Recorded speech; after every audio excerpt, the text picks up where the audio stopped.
We do work in a relatively family-unfriendly movement, like especially compared to other parts of the nonprofit sector, right? Like, which is crazy when you think about it. Like all the social movement nonprofits, they're like super family friendly. Like it's really just an interesting subset of people, I guess, that gather in the animal world. And, being confronted with like kind of anti-natalist arguments is definitely emotionally challenging. While I find them ethically really interesting and like I think it's an interesting conversation to have philosophically, I still feel like, it's challenging to be confronted in your very personal life. Like it's one thing if I talk about something like on a theoretical level, but then, someone like basically attacking you as a person is different.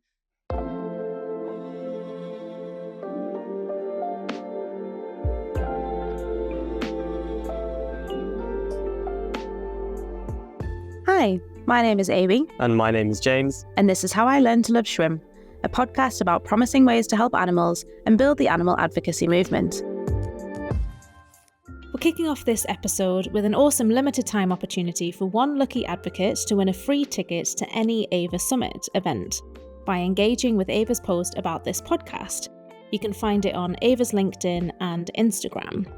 It's super easy and it'll only take a minute or two. You just need to like the post, leave a comment with your thoughts on the episode, and tag a friend who you'd recommend this podcast to.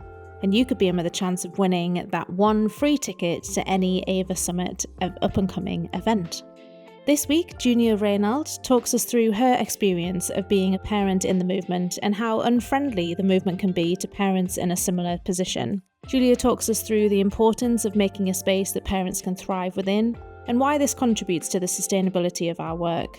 An episode we would encourage all listeners to spend time with, not just parents, but leaders, employees, aspiring leaders. I think everyone could learn a lot from Julia's insight and how you could help parents working in this space. Aside from the parenting chat, we, of course, talk through the ins and outs of the AVA Summit that Julia leads, the regional events, the top complaints that the AVA team receive, the surprising cost-effectiveness of the conference, and how they're creating more family-friendly conferences step by step. Hi everyone, we're joined today by Julia Reinelt. She is leading AVA International, a non-profit creating a variety of in-person platforms for animal and vegan advocates worldwide. Before joining AVA, she was a campaigner in the retail sector, built up the first incubator for alternative protein startups, and worked on strategic planning, impact evaluation, and organizational development for ProVeg International. Welcome, Julia. Hi, thank you so much for having me. So excited to be here. You're so welcome. We've both benefited from AVA Summits in the past hugely. So very excited that you were in the founding team to start that up, but also continuing to lead on that project. I'd love to know initially, what's something you've changed your mind on recently? I feel like since the first AVA events, I've really changed my mind about how divided the animal advocacy movement is. Meaning, I used to think that it was very divided and very almost like hostile, and that there was all this infighting going on, and but I don't really think that anymore. I think we've really come a long way, and like it could be, it just isn't that hostile anymore, and that's why I've also updated, and hopefully AVA obviously is contributing to that development. Yeah. Or maybe I just used to talk to like an especially hostile subset of advocates. And now I've like adjusted my bubble. Maybe that's what happened. I don't know. I think we're actually moving in a really good, promising direction, having lots of healthy discourse and, also thanks to platforms like yours. Yeah, interesting. I definitely feel a shift. I think coalitions are more plausible and more likely to happen than they were in the past. I still feel like, the age-old debates rise every now and then naturally. But I think it's a nudge in the right direction. Do you think so, James? It's funny, Julia. I thought you were going to say the complete opposite. So anyway, this is like a pleasant surprise. But maybe, I think on the whole, things are feeling good. But I mean, still on my mind is, the conversation with Ben Newman from Normalising, or like PETA targeting certifiers in the US, animal rising targeting RSPCA in the UK. So there's definitely, in some ways, I think the infighting has now become full-on campaigning against each other, which is not ideal. So yes, some glimmers of sadness, some glimmers of hope. Professionalize infighting. Right. I know, it's not good. So today we're talking about a topic that I know nothing about, so I'll probably be quite quiet, I think, for this. once. For real, I know. Everyone will be very happy to hear that. We're going to be talking about parenting within the movement. So, like I said, something I know nothing about, but something that affects. I actually have no idea how many people in the movement who like working are parents, so maybe that's an interesting place to start. But yeah, I guess talking about to what extent our movements, whether it's in the organizations or in the events we host, is actually welcoming to people with children. So I guess maybe, Julia, to kick this off, I guess, why do you think this is an important thing? And yeah, how has it affected you personally? I think that's actually a great question. How many people are parents that are working in our space? I would guess from my personal experience and network and like connections, I think it's actually few. I don't think we have a lot of parents, mainly due to the fact that it's a fairly young movement. That's my guess. I'm guessing that will change over the next few years. We'll see more and more people deciding to have kids. And yeah, I'm excited to explore with you guys like what the challenges are and what the hope is that I'm trying to cover that. Can you maybe help us to understand your personal setup and how this relates to you and your experience? So I am in my mid-30s. I've worked in the animal protection / sustainable food space, I would say, for about a decade.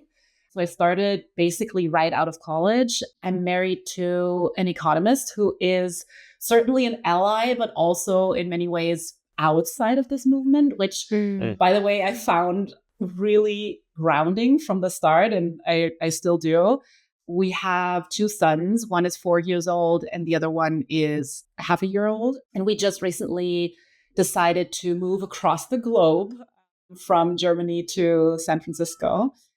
Yeah, wow. What inspired that move initially? Initially, it was my husband's job. He is now working for the Federal Reserve Bank in San Francisco, the Fed. It's turned out to be just a really good move for both of us professionally, which I'm happy to get into, like in terms of how location matters when you like navigate both, private and professional challenges. So very happy to have done this move. Although it was, challenging bureaucratically, but that's a different story. US visas can be challenging. I know if anyone who's been to the US for work, it's so stressful going through customs, even when you're there for like very legitimate reasons. But the questioning is so intense, and I can't imagine what moving is like 10 times that. Do you just want to give us like a overview in your mind of like why is this important to you? Like in what way have you kind of been like negatively impacted by how the movement like doesn't cater enough for people with children? Yeah, kind of curious in your words how this is alive for you.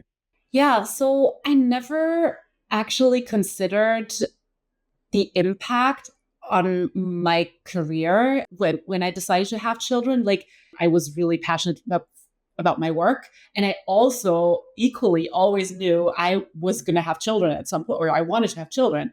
So those things, like, they were always both true. And when I watched other parents struggle, even in like my close circle, I never thought for some reason that was going to be me. Like maybe you can tell I can be pretty stubborn, or I have like stubborn character traits, but I would say I was very optimistic about my own capabilities.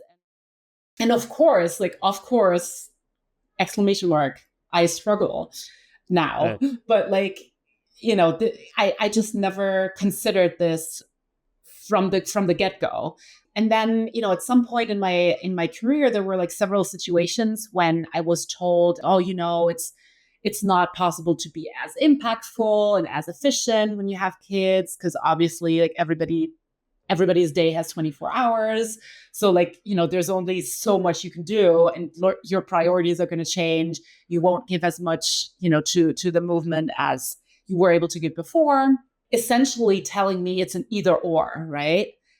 And I hate like being put in a situation where I have to pick between things that are like both just really close to my heart, and that like I really became like furious inside. Like I felt trapped. I felt like I had my back against the wall, and those situations really made me want to prove, like, obviously to those people, but also to myself, like, hell yeah, I can have both. I will do that. Like, there's no way I'm gonna pick, and then of course there's this aspect of like, men are never confronted with those questions.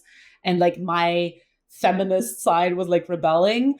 But it's funny, I'm noticing more and more that like the true modern new feminists, they're actually rather saying like, aren't we putting even more burden on women if we tell them you can have it all, you can breastfeed in meetings, you can lead workshops 8 months pregnant. So I guess like either my kind of feminism is like pretty old school now, or maybe I should update, but that's essentially like where this topic came from, and I'm still feeling pretty passionate about it. No, I'm really glad you brought it to us. I think it does affect a subset of our movement. We're all making hopefully robust policies to support parents to be able to be sustainable advocates in the space. So, I can definitely relate to some of what you're saying. I think it's still definitely a part of the like rhetoric, even here in the UK. There was a recent election of the Conservative Party leaders, and the last remaining two, one male, one female, both had children. But, the press story was from a lot of Conservative politicians to suggest that she would be too distracted because she has young kids. He also had young kids, but seemingly like wasn't equally sort of treated with the same rhetoric. So it's definitely still alive and kicking. And, our movement is absolutely no exception, even though we are empathetic. We're obviously incredibly focused on a really important cause, but I think that human element is also, unfortunately, sometimes really left behind. So yeah, it's a really important topic. I think our movement is kind of predominantly, like women. I don't know what the exact numbers are, but I think in terms of people working in NGOs on like animal advocacy, I think the numbers are like definitely like around the 60+%. So, and then you think, and most people generally do tend to have children. So it's like a quite substantial chunk of, our human power, so to speak, it is going to want this or go through this at some point. So it's like, how do we do it in ways that means, we don't actually almost like push people to leave and, go somewhere else where there's better setups. And Julie, then how have you found it, like in terms of the organizations you've worked in, or like the spaces you've been to, like, is there like specific things that stick out as like, oh, I've seen this really great example in another organization or movement, like we should have this, or actually these things really don't work well? Like, what sticks out as things we could improve on? I think the main like buzzword is normalising. Like, I feel like if we want to see women in leadership, some of those women will be pregnant at certain times in their lives, and some will be sick. Like I threw up multiple times a day for months during both of my pregnancies. Like, it can be hard. Like, some will be super exhausted. Some will need help from us. Like, talking about things like miscarriages, what does that do to a couple, to a family, like premature births, depression, like that is life happening. We're all human beings. And like those of us who decide not to have kids, they might have a parent they need to take care of. They have companion animals. They might have health conditions. They might struggle in their relationships or with like things we don't even know about, because everybody has, a backpack that they like bring with them to their jobs, and they're just like a human being. It's not enough to, read or post like one LinkedIn post about these topics. Like, we really have to acknowledge that we are human beings with complex life stories, no matter if we have kids or not, and that life can be hard sometimes, and I think normalizing these human topics by talking about them, that's like the first step. And then, we could talk about like certain policies or like how to help people in their workplace. But I feel like overall, we don't see enough examples and we don't talk about these topics enough to like fully acknowledge them and be prepared to, have those conversations in the nitty gritty of the like individual organizations. Yeah. Yeah, I think it's a really interesting observation because I think I've always really separated my work and advocacy from being a parent. And actually, even if there was like meetups, for example, where it's specifically for parents, I never really thought like to attend because yes, I'm a parent, but I think it was like in a work setting. So it felt as though actually I don't know that I would like be able to contribute or gain something from that. But I do agree with you actually that just bringing another set of experiences to that conversation. Yeah, I'm starting to feel as though actually those two do and should be a part of the conversation of how this movement functions and should be able to support parents in a similar situation. Yeah, totally. And there are just so many different ways to do it, and like people, you would be surprised what people might learn from you, from your specific example, and how you might inspire someone who is there, who heard you talk for like 2 minutes.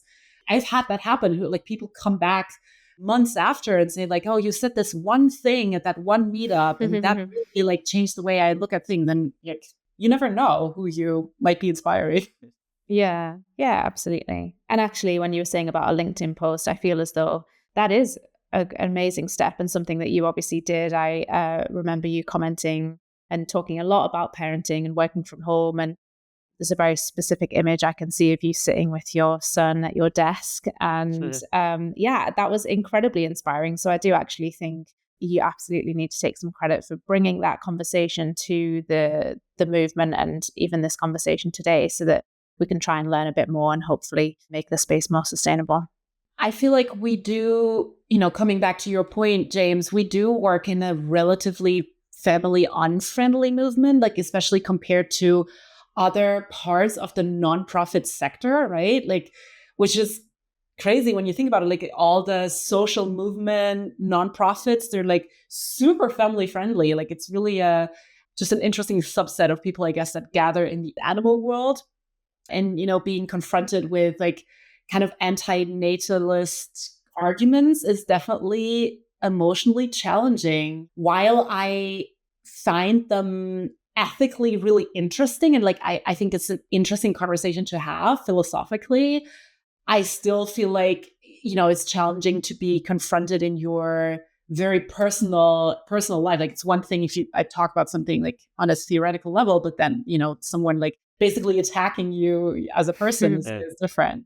Just a clarifying question. So you said about the other movements being much more family friendly. Can you just try and help us to understand what you mean by that? Is there specifics you can pinpoint? So I know a lot of people who work in the nonprofit world, but focusing on social justice aspects, like working with families, working with, health related cause areas, working with lawyers and like human rights issues. And all of those areas within the nonprofit world are much more like used to working with employees that have families and that, have kids and the challenges around that compared to people working within the animal movement. On the one hand, seems natural because like obviously we're not dealing with humans in our work. We're mostly dealing with animal issues. But, you would think that people, the wish to work for like a better world, a more just world would share those values as well. But that's not necessarily true, I guess. Was always the human bit, wasn't it? Even in like all of the infighting that you alluded to at the beginning, it's like, oh, we do all this for animals and then we forget about the human bit, that we should be kind to each other as well.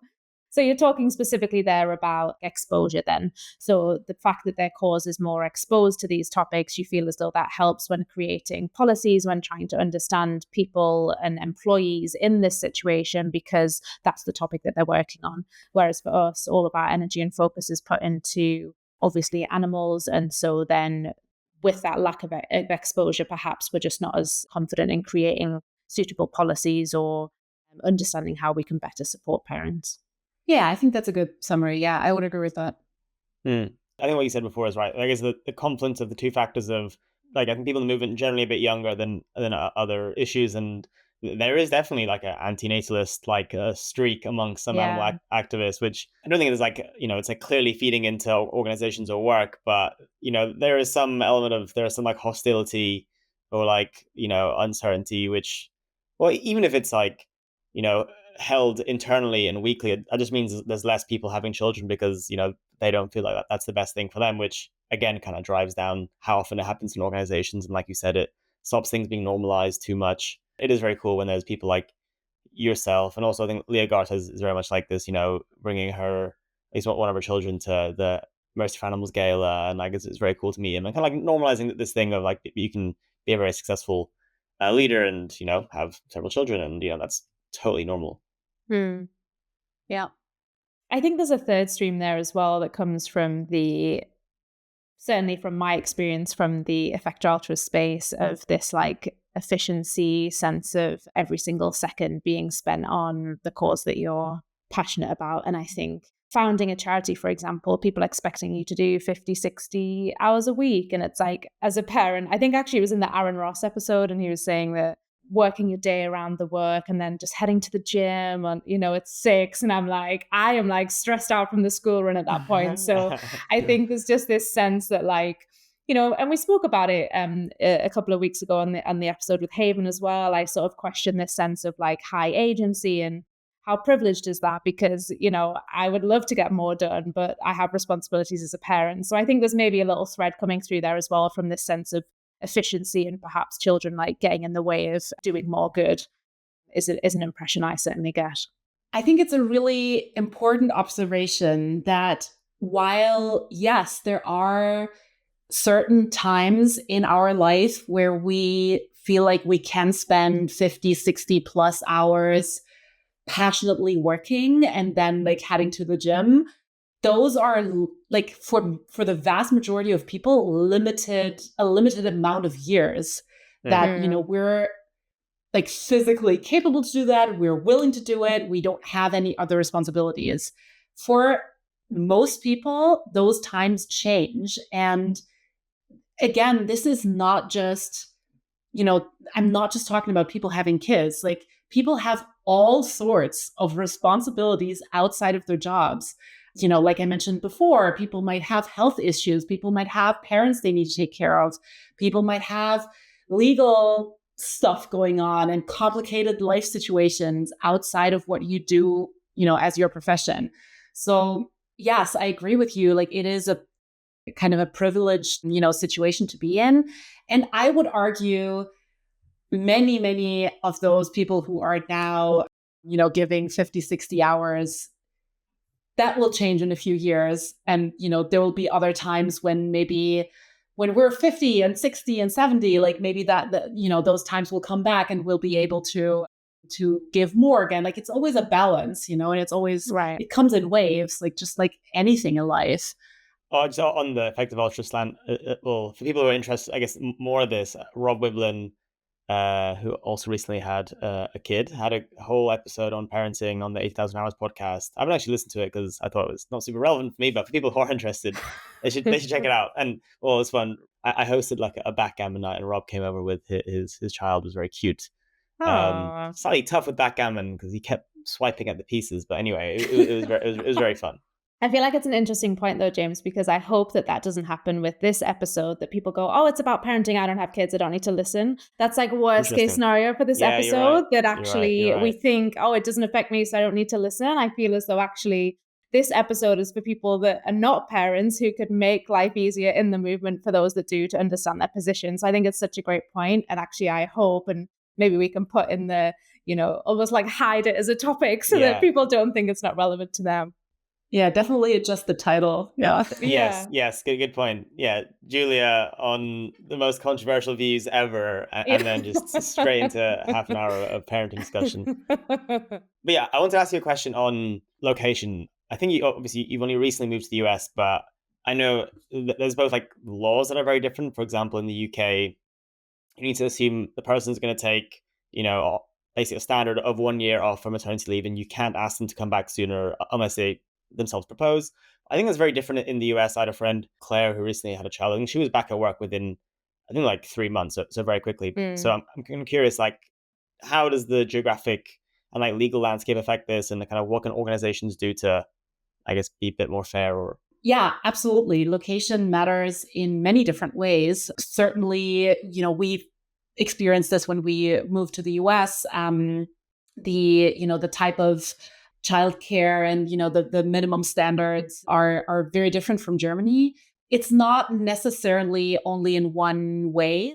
Our older son, who's 4 years old, he goes to preschool from 8 to 5, which is completely unheard of in Germany. Like I was, when I picked him up in Germany, I picked him up at like around 4, and I was like always the last person to come, always like the getting the views from like the caretakers. Oh, here she comes, Wow. headphones in, like still in a meeting, rushing to the school, and they're like looking at me all judgmental. Judgmental. And here it's like completely normal that people show up at 4:55, which now it sounds like, oh, that's an hour. But like an hour can mean a lot when you think about the logistics. And then they start at 8, and it's just like completely normal here. And they're playing all afternoon and they love it. And my son wants to be there first and picked up last. So he's like, yeah, completely happy. So it's a different type of environment for sure when you think about toddlers. For the baby situation, I would say it's the opposite. Germany is much more generous, I guess, as a state for people who have very, very young kids. I would encourage, organizations to really lean into flexible work arrangements. Obviously, a lot of us do work remotely, flexible hours, etc. Learn about paid parental leave policies and promote a like no guilt for family needs policy in, whether it be children or other family needs in your organization. And yeah, try to adopt like the best practices, even if the country that you might be located in kind of goes with the minimum standards, and like really try to aim for advanced goals within your organizations. It's interesting that you said there about having like no guilt, family friendly sort of policies. Because actually, I imagine most orgs have companion animal, similar sort of policies, right? Like if someone was saying, I need to quickly take my dog, I feel like that would get less judgment than, oh, I need to go and pick my kid up from school early or something. So yeah, it's kind of interesting. Like maybe if you don't have experience of being a parent, think about if it was their companion animal, would you feel like less confronted by them wanting to go and help the animal? Perhaps that's more common than being a bit more family friendly. Yeah, totally. Yeah. It is difficult, especially when people are working internationally. I know at AVA you have people working in lots of different jurisdictions. Yep. And so I think just going on the sort of more generous side to hopefully get those people back into the movement. And, we would absolutely lose so much more if they then took time off and couldn't afford to return or couldn't afford their maternity. And we lost that expertise in the space. So it seems like a good rule of thumb. Yeah, definitely. And there's, a lot of parent resource groups on the Hive Slack channel. Shout out to the Hive colleagues. There is parent calls that I'm a part of, that I know others are part of. Feel free to reach out and join us. Another great resource I would like to recommend to everyone is Emily Oster. She's an economist having a very evidence-based approach and like a non-judgmental tone. Her books and newsletters are amazing, and they have very like actionable insights for busy parents that they can apply to their real lives. So yeah, we'll link those in the resources as always. And you talk about the policies there and being a bit more family friendly. And I think often this occurs when, I definitely remember situations being involved in organizations where the first time they're even considering a maternity policy is when someone's asked if there is one because they need to go off on maternity leave. And so I wonder how you feel making these types of decisions and policies and, just assuming that you're a big advocate for having them in place. But is there any way that you feel differently about these topics as a parent yourself and a mother, but also as an employer and someone who is like leading a very early stage organization with a few members of staff? Is there anything that differs between those two things that you find difficult, that you would be more lenient perhaps in policies as a parent yourself, that you can't implement as much as an employer? Anything that comes up there? Well, I think there are always certain limits within which we need to operate as employers or as just reasonable human beings, right? Like, some people might love that idea, but it's not going to be possible to like implement a 2 to 3 year full paid parental leave. But I don't really think that is what people are asking for. Like, I think people, especially in our movement, are being very reasonable and very, willing to find like win-win solutions, to find a good, healthy policy that works for everyone. And that is what we should all strive for. Like, this is not to implement like crazy asks that are not even being asked. Like, I don't think it's basically a non-issue in my experience. So obviously, Julie, you lead AVA International, which hosts the AVA Summits, these large conferences that I'm sure many listeners have attended, or if not, I would encourage you to attend. So what's something that you guys personally at AVA have done to make your events, I guess, more inclusive to children and families, and like what's some things you'd like to do kind of in the future or kind of in an aspirational world? We're trying to become more family friendly step by step every year. We've included a much more friendly child ticket tier. This year, we are thinking about, implementing kind of babysitting or childcare services at the venues themselves. Obviously, people are very happy to bring their kids, encouraged to bring their kids. There is little to no graphic imagery in the presentations at AVA. We definitely consider that an important factor if there are very young people in the room. There is, again, a set of limits that we need to take into consideration, like especially the childcare services on site. There are a lot of liability and insurance type limits that we need to, consider. From a practical standpoint, like I know my toddler certainly would not just stay with a random new person in this random new room and like play for 2 hours. Like that's just like, with young kids, it's certainly not going to work out. So we're always very, very happy to get feedback on our policies and on ideas people might have to implement. We do surveys frequently. We get a lot of emails. We are in close conversations with, people in the movement, and happy to hear what would help people most. Yeah, it's interesting. I saw the child tier, and there's a couple of things for me, because I think, again, I don't know if this is on like AVA side or on the employer side, but most people's tickets are covered by their employer, I would imagine. So the charities, pay for you to attend. But then it's likely, and I think, remind me how much the child ticket is. Kids from 0 to 6 are free, and then from 7 to 12, it's $180 for the U.S. event. Yeah. Okay. So I was thinking, like maybe we could take, we have a 9-year-old, but then obviously that's like an expense on us, right? So again, I don't know if that's like an employer thing, but it feels different for me in my head financially to then think about taking her. And then second of all, I feel as though, I wonder what your thoughts are on whether your kids might attend in the future, because James and I, my partner and I, both work in this space. We both attend AVA. We're very fortunate to have childcare help over here. She stays with my family for the week that we're away in the US. Has the thought of maybe some kind of like pressure that once kids start attending AVA and there feels like there's more kids there, I'm sort of like, I now feel like terrible for leaving her at home, because technically she could come. She's allowed to be there. Actually, that's super sacred time for us, and we actually just get to go and be at a conference and be adults, and for the whole week we have no parenting responsibilities. So I'm kind of torn, because on the one hand, it's amazing that she could go, but there's maybe some additional pressure there where it feels like, we're like negligent for leaving her behind. I completely hear you, but I feel like within the next, say, decade at least, those things will like level out, or how do you say, like they will find a healthy balance. And sometimes people will bring their kids. It's going to be more normal to see younger people. We talk about next generation a lot, like how to motivate the next generation of advocates, how to, I know there's this new podcast now, Raising Gen V by Naomi.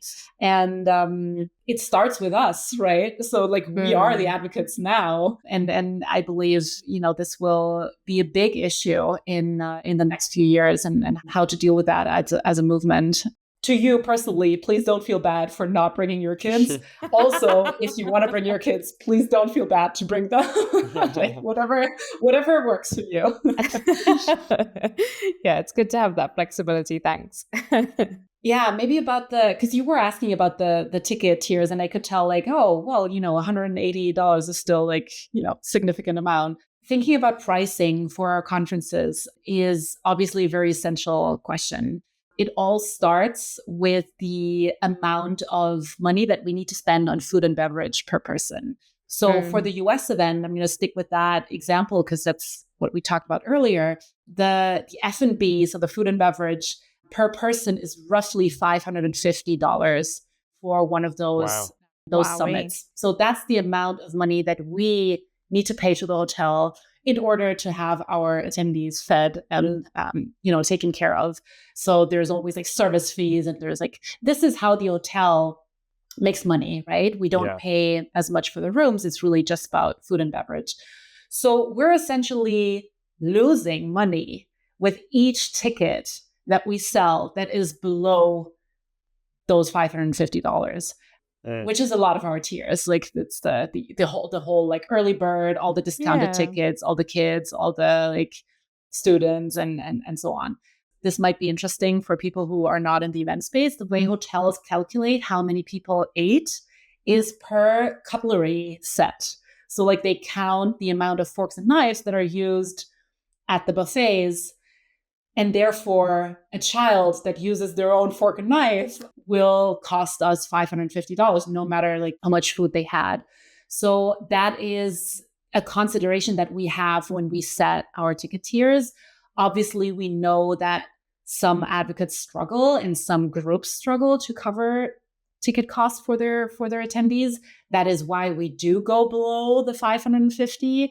But for us, like, on the back end, we need to bring in that money otherwise and like raise more funds and cover that. The thing I'm taking away from that is everyone should bring their own knife and fork, and then we will cost you nothing. No, I did not say that. Like, don't put that in my mouth. It's very suspicious. Everyone has their own Tupperware and their own bamboo knife and fork. Yeah, thanks for your transparency there. It's definitely part of the conversation of most conferences. And I think so often, I know you put out the like, how much does an AVA Summit cost? Because it is just such a contentious topic, right? We're thinking about how the money can be best spent. And I guess you have very little control over how much the hotel are going to charge for food and beverages. So yeah, I know it's definitely a topic that's spoken about a lot. So it's useful to get your transparency on that. Before we speak about AVA more broadly, I'm curious to get your views on something you mentioned at the very beginning, which is, how where you live can have, major impacts on maybe your personal life. It's an obvious one, but I think you're kind of insinuating also your professional life. And yeah, I'm kind of curious to hear how your move to, I guess, from Germany to the Bay Area in the US has kind of affected, I guess, your views on this and kind of what you've learned in this process. Yeah, I mean, 100%. It definitely has a huge impact. And, living on the US West Coast has really shown me how relevant location can be in the professional context.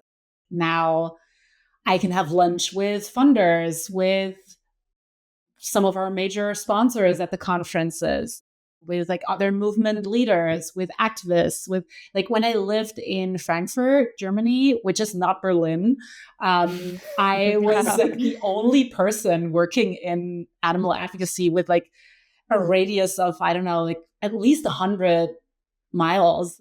There's no way I would ever meet anyone for lunch. Can you imagine what it's like to work in a country where you might be the only one working in this field professionally in your whole country or like in your whole region? Like it is so essential that we bring people together physically and in person frequently to like make those differences smaller for people working in this field. I've lived in London for the last 10 years, and I definitely agree there's like huge kind of like network effects from being in a hub with lots of other advocates, and not even necessarily like from your own issue, but from other issues, and just like this interesting cross pollination that happens. And I think this is one of the real downsides of almost what all groups have, which is remote working. I think it's all well and good.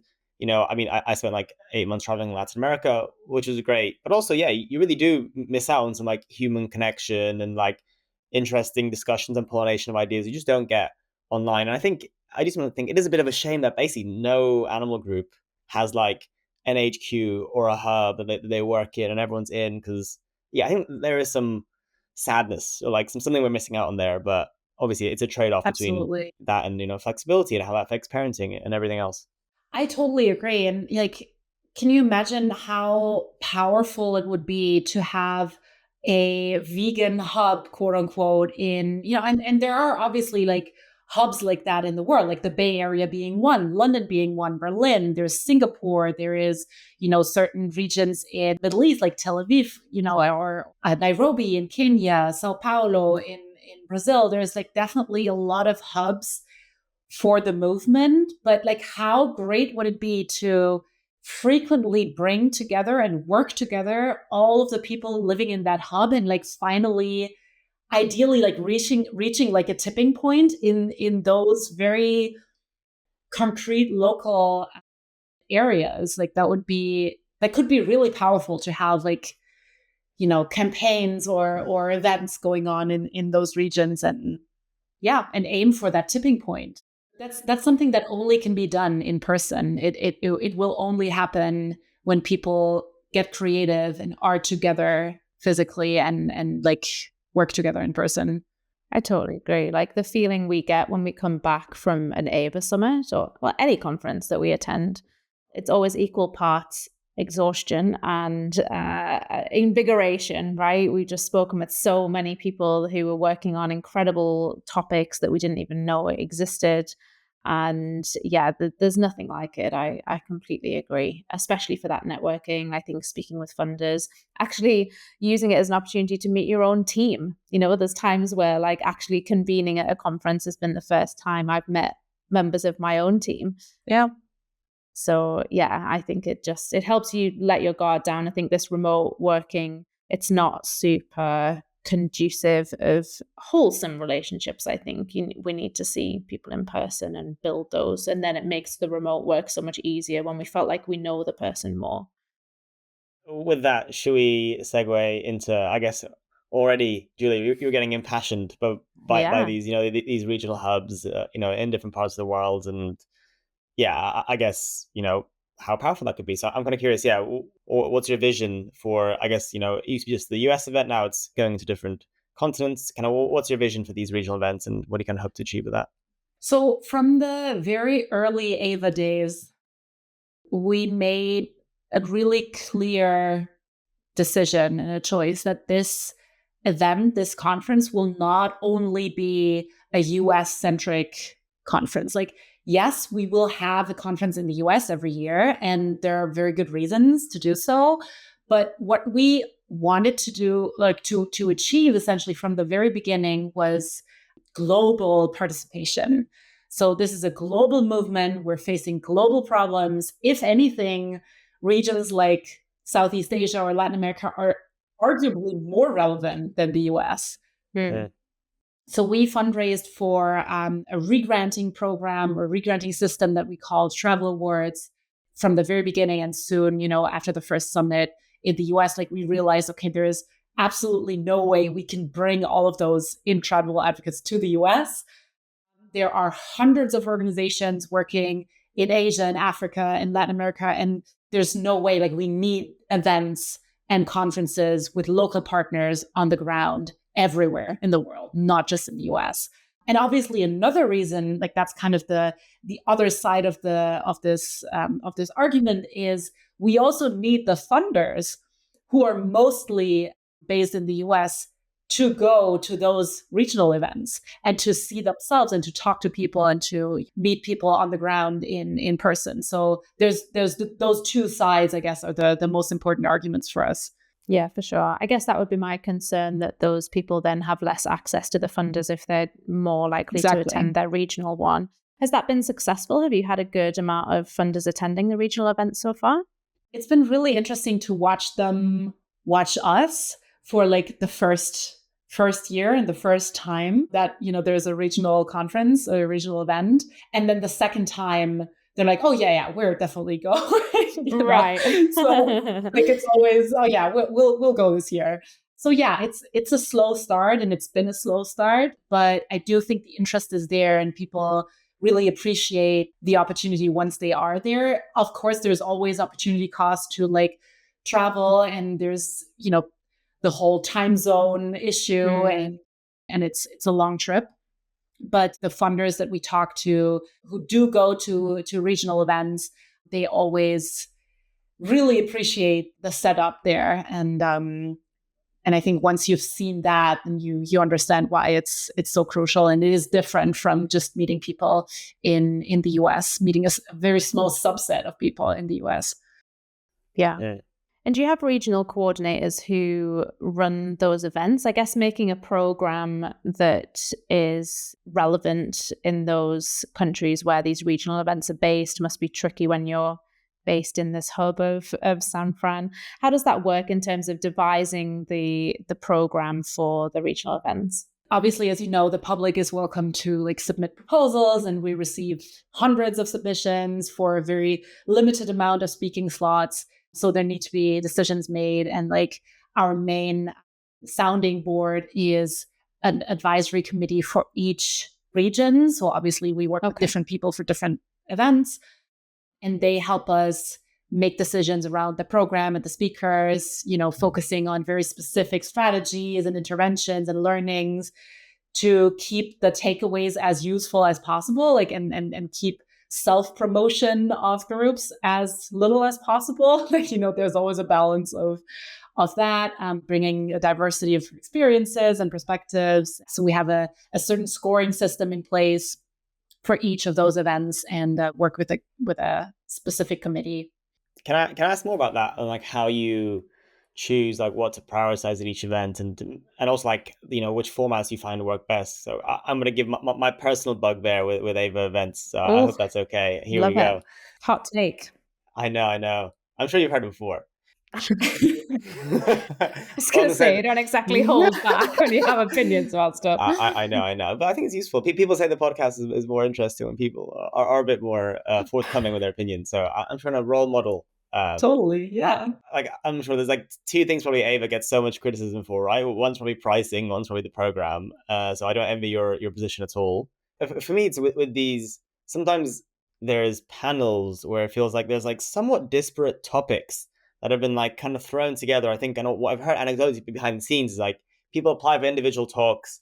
Like you said, there's way too many applications. So then they're kind of like put together into these small 15-minute, whatever panels, but like without always a super coherent thread, the unifying panel. Rather, it's just a series of short talks.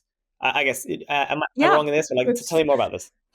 That is exactly how we do it. So we call it joint session. This is the most common format.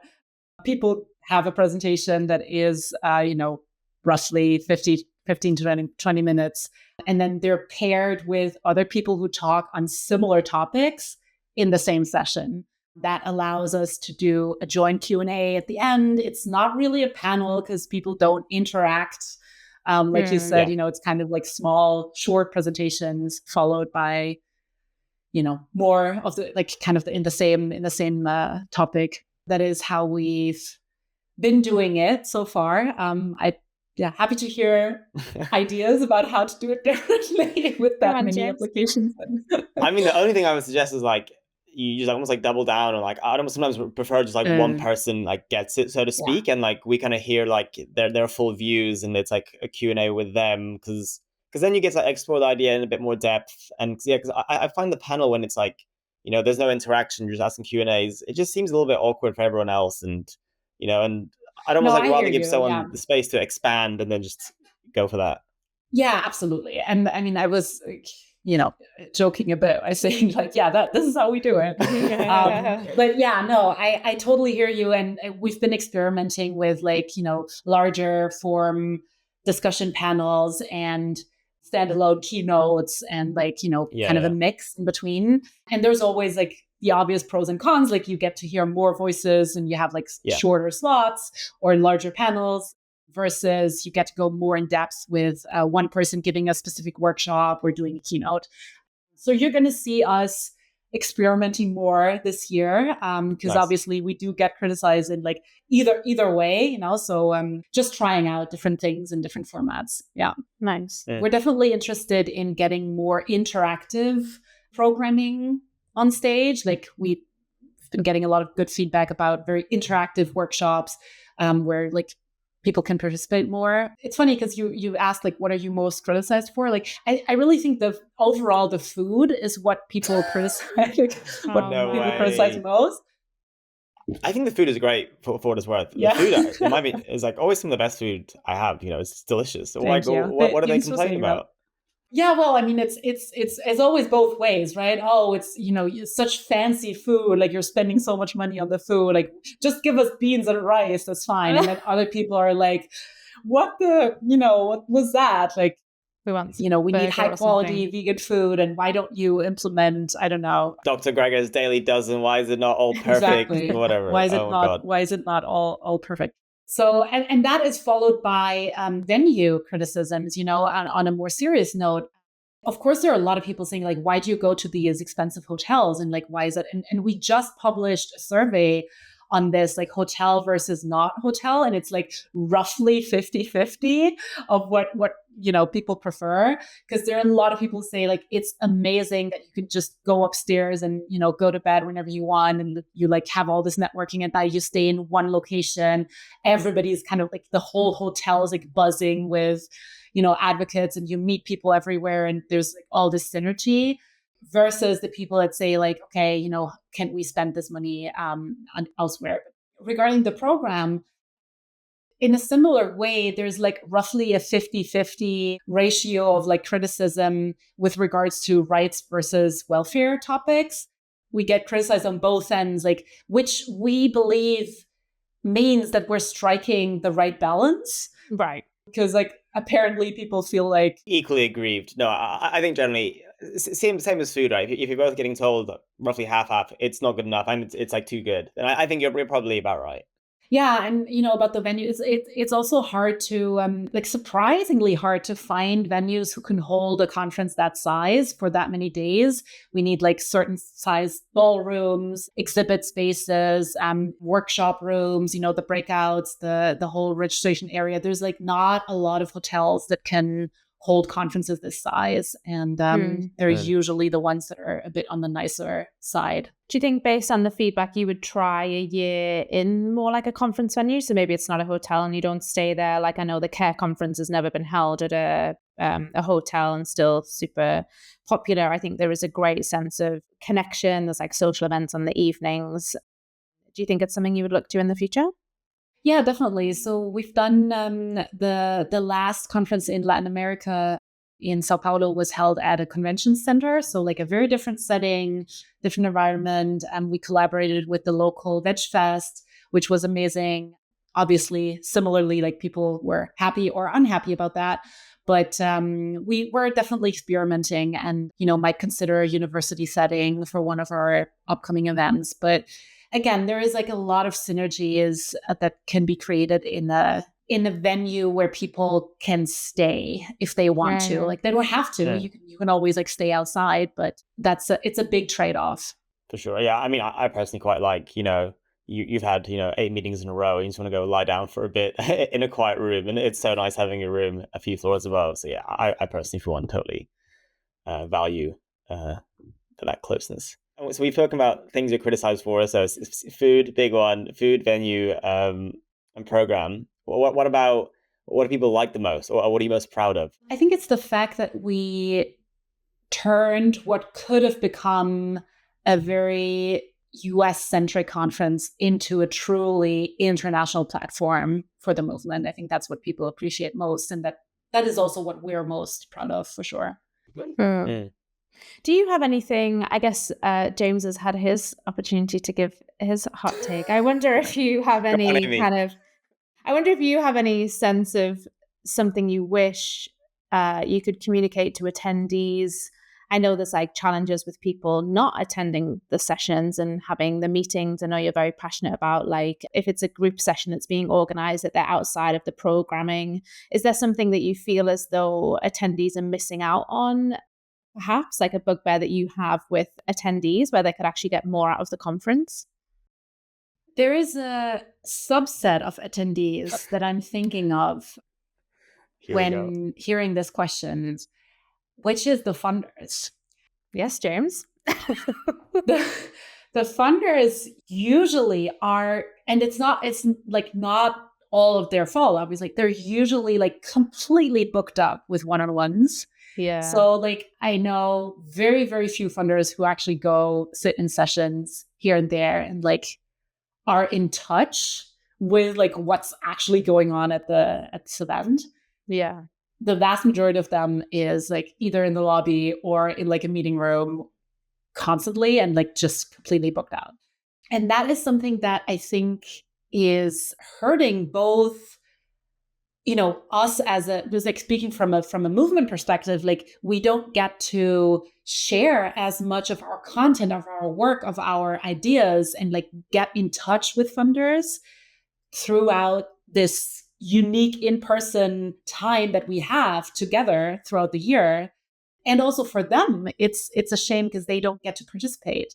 Yeah. So we are actually considering recommending, we're doing grantee day at the US conference for one day pre-summit. Like, the whole Thursday is like efficient matchmaking between groups and funders who have not had the chance to meet before. And then we're considering to recommend that on Friday, the day after, people actually keep their calendar clear and like not do one-on-ones. And like I know that a lot of funders also feel bad to say no to people when they get approached. Like they get all of those messages on the event app, Hoover, and on email, and that they like feel bad to reject meeting invites.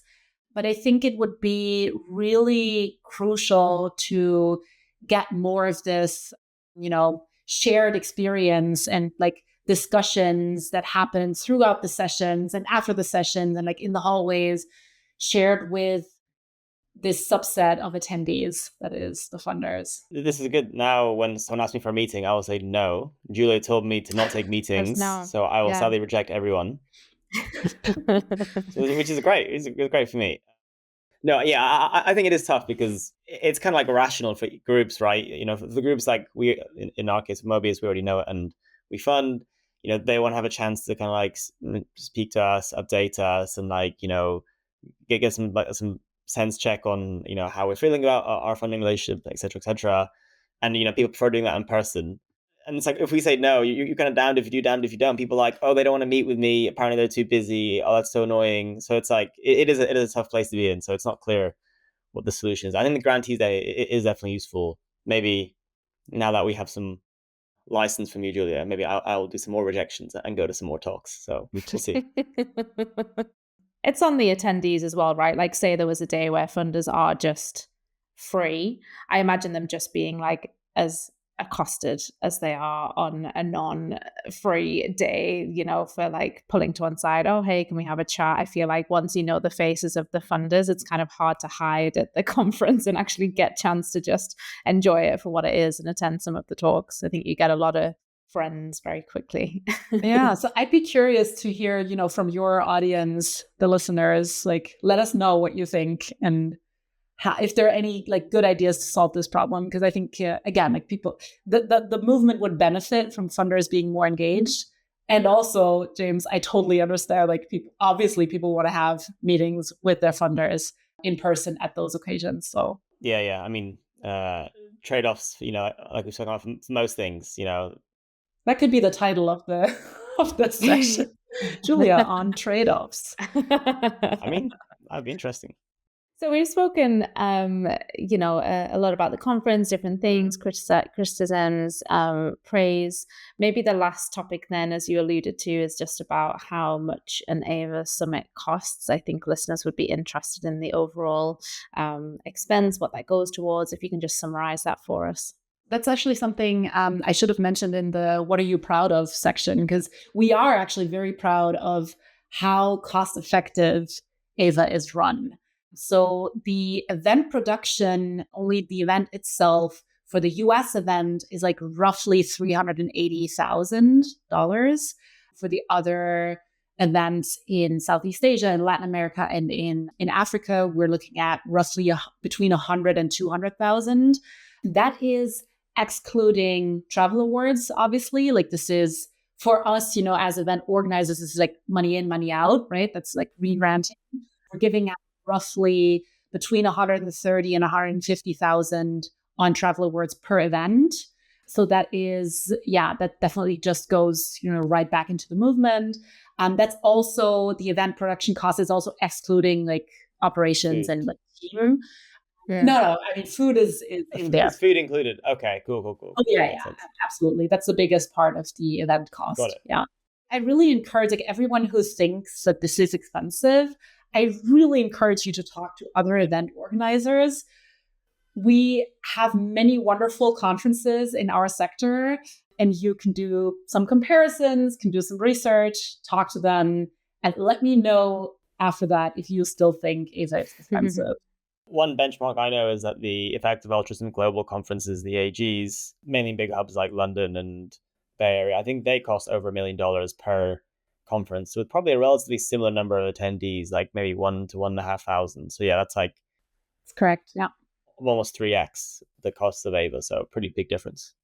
Not taking place in a nice hotel. Well, I mean, to be fair to the AG, they are also trying to slim down costs as well. In London a couple of years ago was an incredibly beautiful location in like central London. Absolutely. Now it's moving a bit further out. Yeah. No, for sure. Yeah. And the EAGs are amazing. So like no hard feelings. Yeah. For real. Yeah. The snack selection is unmatched, I would say. It's the best of all conferences. Little throwback to the parenting conversation. I had a message one time, because you can put on your application if you think you might bring kids. And I got contacted just before an EAG a couple of years ago in London to say that there's a kids room. So, feel free to go there. There's like a room dedicated to kids. So we were like, awesome. Took her. She was maybe 6 at the time, 7. And we were like, oh, there's this dedicated room. Let's go in there. It's an empty room with one table and a pack of nappies and a pack of wipes. No. That was the room. No.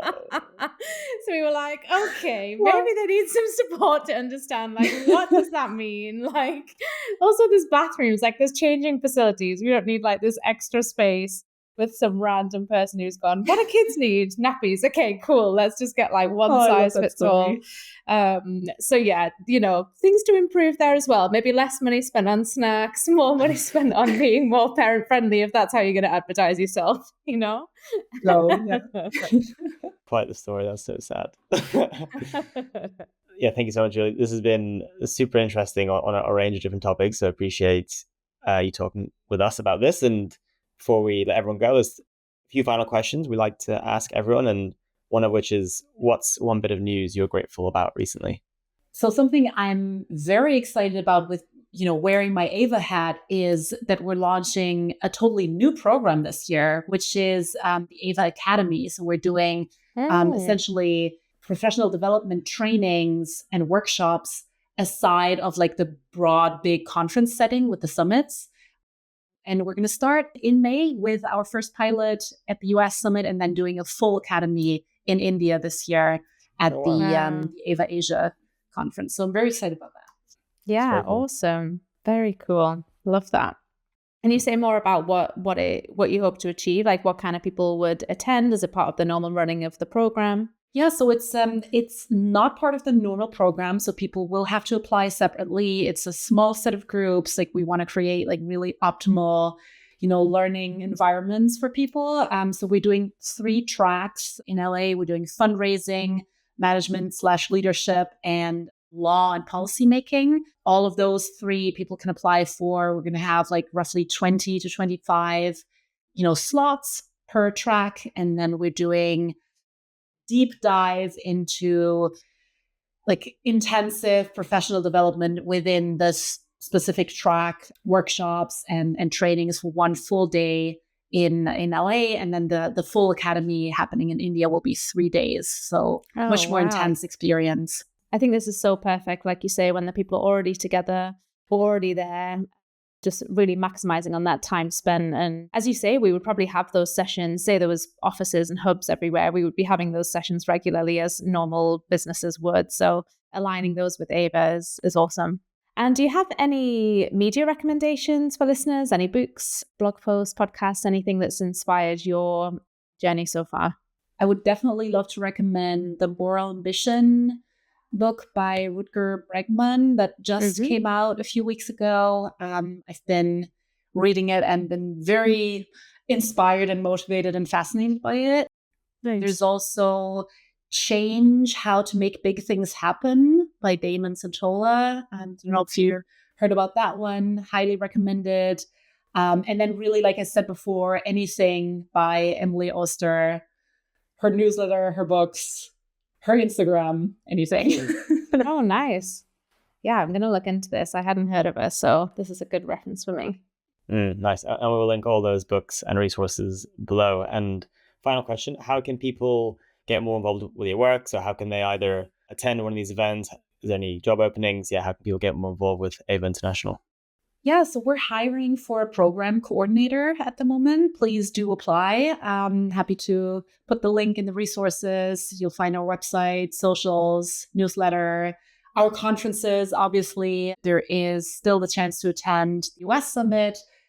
Speakers submissions are closed by now, but yeah, more opportunities for the rest of the year in India, in Nairobi, Kenya, and later on in the winter in Buenos Aires, Argentina. That's the newest one. Amazing. Very nice. Well, thanks so much, Julia. I think it's been such an insightful episode. It's certainly, the irony does not escape me that we've asked you to come on early where we can hear your beautiful boys next door. I'm sure you've had to manage how that's worked to come on the episode. So thank you so much for spending time on this topic. I think it's been really interesting and much needed. Yeah, I love that you're continuing that conversation on LinkedIn and with those communities that you have on the various Slacks, etc. And now at the conference, which is super exciting. Thanks so much for your time, and we look forward to seeing you in person at AVA. Absolutely. Thank you so much for having me both. Thank you for your work. See you soon.